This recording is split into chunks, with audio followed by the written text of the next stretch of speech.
नमस्कार, सुस्वागतम दर्शकों जी, मैं बीएन। दर्शक, बांग्लादेश में फिलहाल शेख हसीना युग का अंत हो चुका है।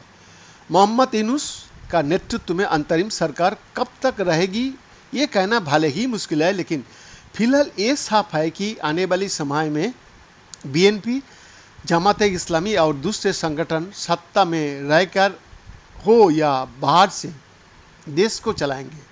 भारत के लिए सबसे बड़ी चुनौती ये है कि पिछले 15 सालों में भारत का पूरा फोकस शेख हसीना के इर्द गिर्द रहा है। भारत की कूटनीति में शेख हसीना के विरोधियों के लिए कोई जगह ही नहीं बची थी। इसका खामियाजा भारत को भुगतना पड़ रहा है। शेख हसीना के खिलाफ वहाँ के लोगों की नाराजगी में भारत के नाम और छवि को घसीटा जा रहा है।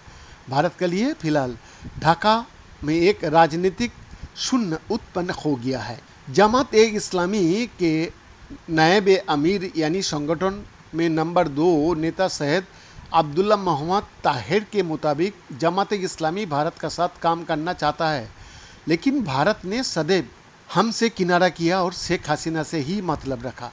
जमात नेता यहाँ तक कह रहा है कि पूर्व प्रधानमंत्री शेख हसीना भारत में रहे, कोई समस्या नहीं, लेकिन बांग्लादेश की सरकार के खिलाफ काम करने के लिए शेख हसीना को भारत अपनी जमीन और संसाधन का इस्तेमाल नहीं करने दे।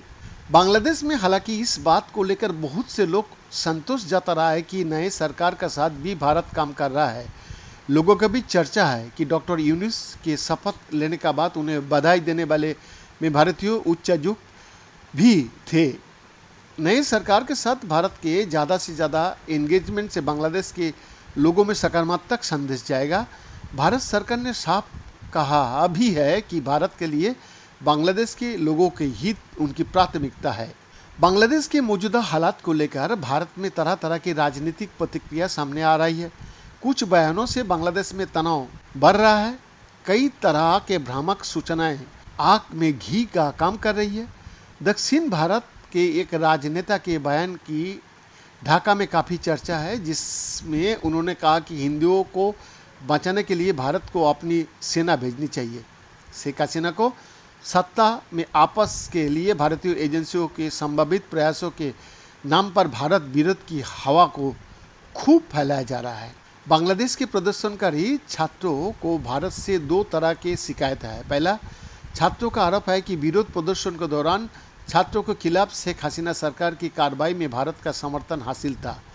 भारत सरकार ने विरोध प्रदर्शन के बांग्लादेश के आंतरिक मामला बताया था, लेकिन तमाम तरह की कॉन्स्पिरेसी थ्योरी इस वक्त बांग्लादेश में चल रही है। शेख हसीना के भारत पहुंचने से ऐसी विभिन्न अफवाहें को बल मिला। छात्रों की दूसरी शिकायत ये है कि शेख हसीना को गद्दी से उतरने का अभी वो जश्न मना भी नहीं पाया थे कि बांग्लादेश में मौजूद हिंदू अल्पसंख्यकों पर हमला का मुद्दा छा गया।